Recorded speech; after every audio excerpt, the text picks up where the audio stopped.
बिस्मिल्लाहिर्रहमानिर्रहीम। अस्सलाम वालेकुम एवरीवन, कैसे हैं आप सब। उम्मीद करती हूँ कि सब खैरियत से होंगे इंशाल्लाह। हंसी आंखों मुस्कुराते चेहरों के साथ मेरी वीडियो के इंतज़ार में होंगे। तो व्यूअर्स, आज मैं बना रही हूँ गाजर का मुरब्बा।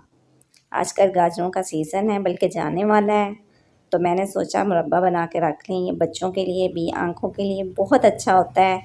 तो मैंने जो गाजरें थी उनको मतलब साफ़ करके धो के अच्छी तरह से मैंने उनको कट कर लिया है। जो ज़्यादा मोटी थी उनके मैंने 2 पीस कर लिए हैं। जिनमें कील थे वो कील मैंने निकाल दिए हैं।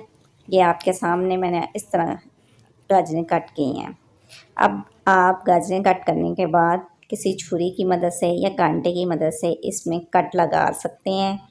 छुरी के साथ भी लगा सकते हैं और कांटे के साथ भी। आप बाज़ लोग एक उबाल दिलाने के बाद ये काम करते हैं, लेकिन पहले भी कर सकते हैं। अब पानी में मैंने 1 चुटकी फटकड़ी की डाल के तो मैंने गाजरों को कवर करके इसको एक उबाल दिलवा लिया है। सिर्फ 1 मरतबा हमने इसको बॉईल करना है। जब पानी 1 मरतबा बॉईल हो जाएगा तो हमने गाजरें चूल्हे से उतार लेनी है। ये मैं आपके सामने उनको मैंने कवर करके तो एक उबाल दिलाया है। ये देखें, एक उबाल आ गया है। अब मैं गाजरें चूल्हे से उतार लूँगी और इनको किसी टोकरी वगैरह में डाल के मैंने उनका पानी जो है वो रिमूव कर दिया है। इसको मैंने अच्छी तरह से स्ट्रेन कर लिया है। फिर मैंने वापस उसी बर्तन में गाजरें डाल के मैंने इसके ऊपर मतलब चीनी डाल देनी है। आपने उतनी ही चीनी डालनी है जितनी आपकी गाजरें हैं। मेरी तकरीबन 2 किलो गाजरें थी, तकरीबन 1.5 किलो रह गई, तो मैंने उतनी ही चीनी डाल के इनको कवर करके 3 से 4 घंटे तक के लिए छोड़ दें। मैंने ओवरनाइट छोड़ा था। ये देखें, सुबह मेरा जो मतलब गाजरों ने पानी इतना छोड़ दिया था कि वो बहुत ज़्यादा था। तो मेरी अम्मी के मशवरे के मुताबिक मैंने गाजरें अलहदा कर ली थी, क्योंकि अगर मैं इसी तरह गाजरें पकाती उसमें तो गाजरों पे झुर्रियाँ सी पड़ जाती हैं। तो इसलिए मैंने गाजरें जो हैं वो अलहदा बर्तन में निकाल ली हैं।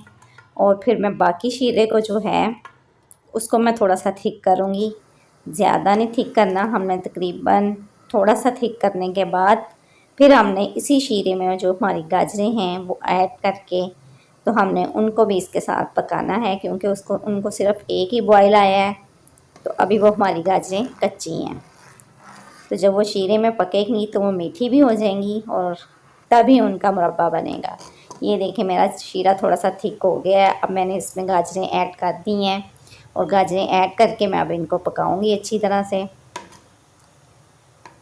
ये, और जब मेरी गाजरें गल जाएंगी आप चेक कर सकते हैं किसी कांटे या छुरी की मदद से। जब गाजरें गल जाती हैं, ज़्यादा शीरा नहीं पकाना कि वो फिर गाजरें जो हैं वो बहुत हार्ड हो जाती हैं। थोड़ा सा आप शीरे का आइडिया रखिएगा कि एक तार बनने से पहले ही आपने शीरा मतलब गाजरें जो हैं वो उतार लेनी है चूल्हे से। तो ये मेरा मुरब्बा तैयार है। उम्मीद करती हूँ कि आपको मेरी वीडियो पसंद आई होगी। लाइक और सब्सक्राइब ज़रूर कीजिएगा। मिलते हैं अगली वीडियो में, तब तक के लिए अल्लाह हाफ़िज़।